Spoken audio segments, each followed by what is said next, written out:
కొన్ని వారాలుగా సిలువను గూర్చిన కొన్ని వాక్యాలు మనం వింటున్నాం. ఆంగ్లంలో, ఇంగ్లీష్లో ఒక సామెత ఉంది. ప్రభు అయిన యేసుక్రీస్తు వారు ఈ జనరేషన్లోకి వచ్చిన బయటోరు ఎవరు చంపుతారో లేదో కానీ క్రిస్టియన్సే చంపేస్తారట. మరలా ప్రభు అయిన యేసుక్రీస్తు వారు ఇప్పటికిప్పుడు ఈ తరానికి వస్తే ఆయనను ఎవరు చంపుతారంటే క్రైస్తవుల్లో ముఖ్యంగా పెద్దలు చంపేస్తారట. ఇది ఎప్పుడో పూర్వకాలపు సామెత. ఇది సరిగ్గా లెంట టైంలోనే ఈ సామెత పెడతారు. మరి ఎంతమంది చూసారో నాకు తెలియదు, కానీ నిజమేనా అంటే నిజమే. ఎందుకు ఈ సామెతతో నేను మొదలు పెడుతున్నానంటే ఈరోజు మనం పరిసయ్యులు శాస్త్రుల గురించి మనం వినబోతున్నాం. ఎందుకంటే సిలువ ధ్యానాలు మనం ధ్యానిస్తున్నప్పుడు ప్రభు అయిన యేసుక్రీస్తు వారిని సిలువ వేసిన వారిలో కీలక పాత్ర పోషించింది ద్రోహి అయిన యోధ. ద్రోహి స్నేహాన్ని నమ్మేశాడు.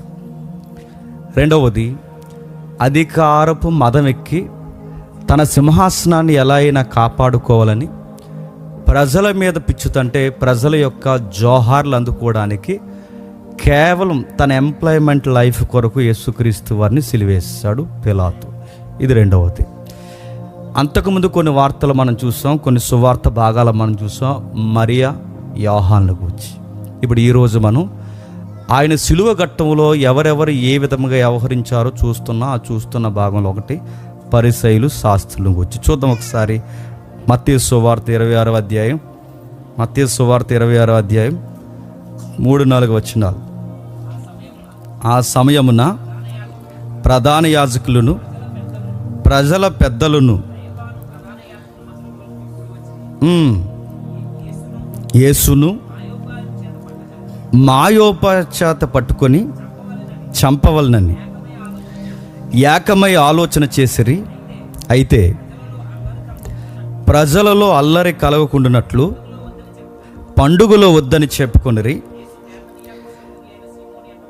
రాయబడిన సందర్భాలు మీరు గమనించండి. రాయబడిన సందర్భాలు మీరు జాగ్రత్తగా చూడగలిగితే ప్రభు అయిన యేసుక్రీస్తు వారిని గురించి మనం ధ్యానిస్తున్నప్పుడు రాజకీయం అంటే ఎలా చేయాలో ఈ రాజకీయంలో ఉన్నోళ్ళు చేస్తుంటారండి.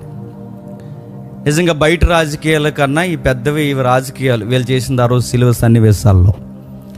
వాళ్ళు చేస్తున్నది అక్కడ రాస్తున్నది చూడండి. ఆ 3వ వచనం ఎంత విచిత్రంగా ఉందో. ఆ సమయమున ప్రధాన యాజకులను ప్రజల పెద్దలను కైపాను ప్రధాన యాజకులు మందిరములోనికి కూడి వచ్చి ఏం చేస్తున్నారు? ప్లాన్ చేస్తున్నారు.